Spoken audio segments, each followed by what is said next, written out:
नमस्कार, बहुत स्वागत है आपका। साल की पहली अमावस्या, पौष अमावस्या।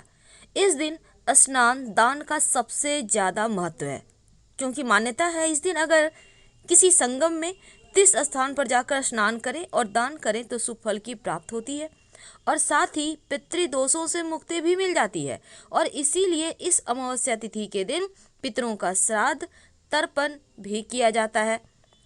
तो पौष अमावस्या का महत्व सबसे ज़्यादा है और पौष अमावस्या पर पितरों का तर्पण करने का विशेष महत्व है। इसलिए इस दिन पवित्र नदी, जलाशय, कुंड में स्नान करके भगवान सूर्य को अर्घ्य देने के बाद पितरों का तर्पण करें।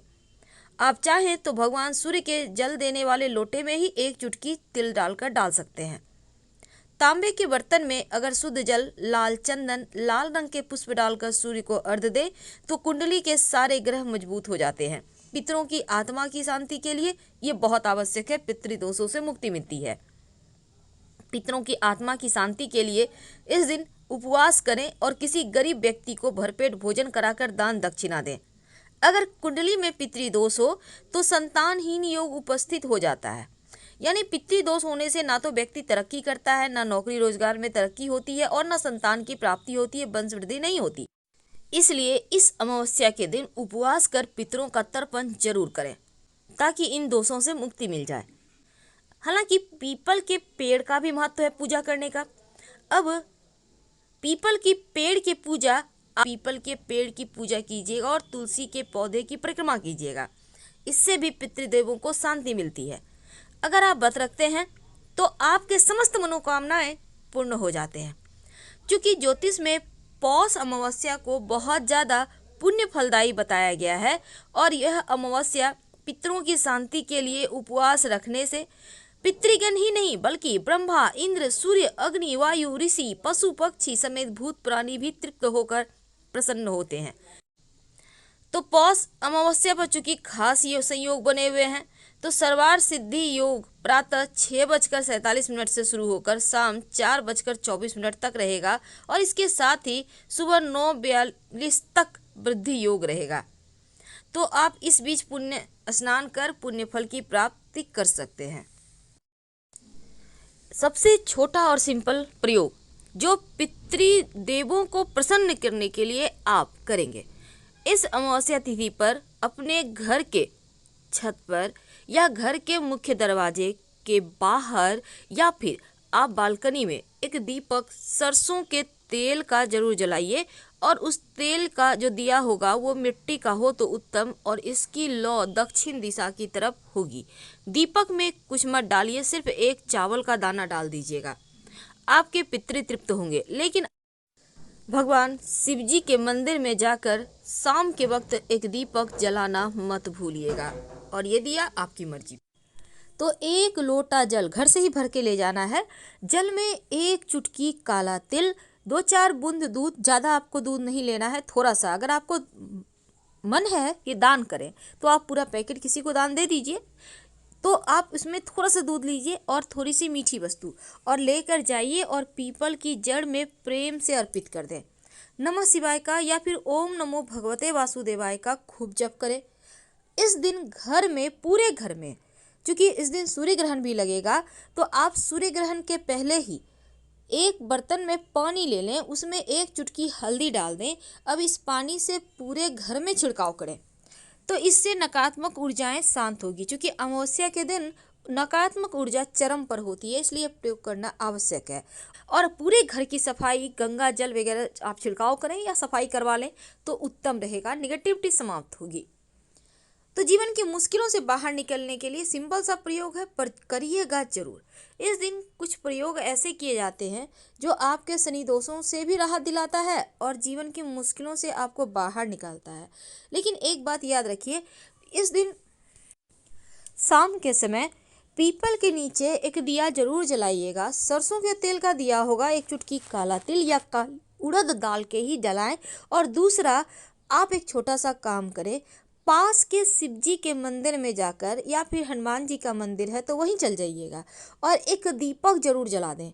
ये दीपक सरसों के तेल का होगा तो अच्छा है और नहीं तो आप घी का भी जला सकते हैं। तो दिया में आपको सिर्फ एक लौंग रख देना है, ये बहुत आवश्यक है। लौंग का मतलब होता है आपकी मनोकामनाओं की पूर्ति के लिए आपने भगवान से मन्नत मांगी है, ये लौंग जरूर डालिए, आपकी मनोकामना शीघ्र पूरी होगी।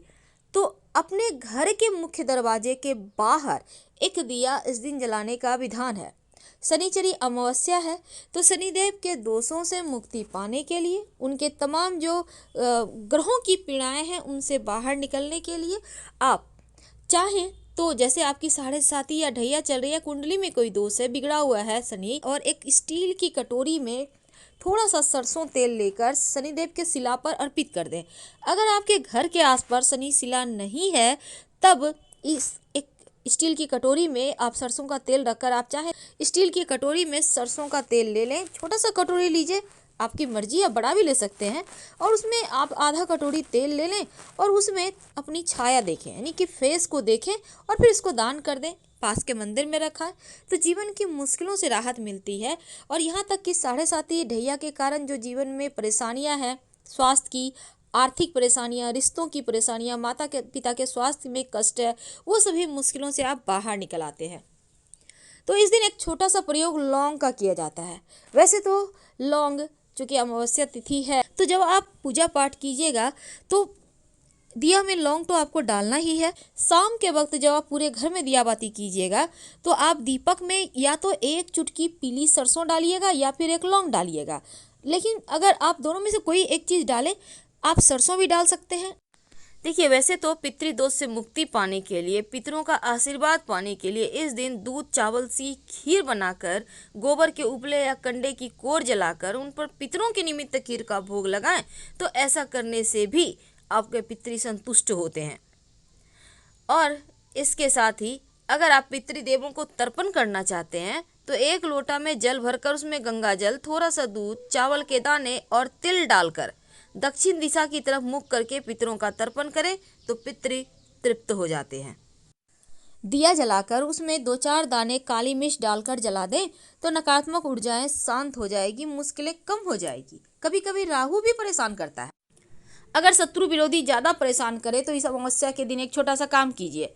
आप 40 दाने चावल, 38 दाने काली उड़द साबुत ले लें, एक नींबू ले लें और पास में घर से बाहर निकल कर कहीं मिट्टी में गड्ढा करें। चावल और उड़द उसमें गड्ढा में डाल दें मिट्टी में, नींबू काट के उसमें निचोड़ दें और बचा हुआ नींबू भी उसी में डालकर मिट्टी कवर कर दें। शत्रु का नाम लेते रहें, आपके शत्रु विरोधी शांत हो जाएंगे, आपको कभी मुश्किल में नहीं डालेंगे, आपको परेशान नहीं करेंगे। ये प्रयोग अगर खास दिनों में किया जाए, लगातार 3 दिन करना है, तो इस अमावस्या तिथि को ये प्रयोग कर लें, फिर आगे 2 दिन और कर लीजिएगा, शनिवार शनिवार आपकी मुश्किलें समाप्त होगी, या अमावस्या कर लीजिएगा। तो इस तरह से ये प्रयोग करने से शत्रु विरोधी भी शांत रहते हैं और हर परेशानियों से आप बाहर निकल आते हैं सुरक्षित। हम आपसे विदा लेते हैं। पसंद आए तो लाइक कर सब्सक्राइब करें, अपनों से शेयर करें और कमेंट में हर हर महादेव जरूर लिखें। धन्यवाद।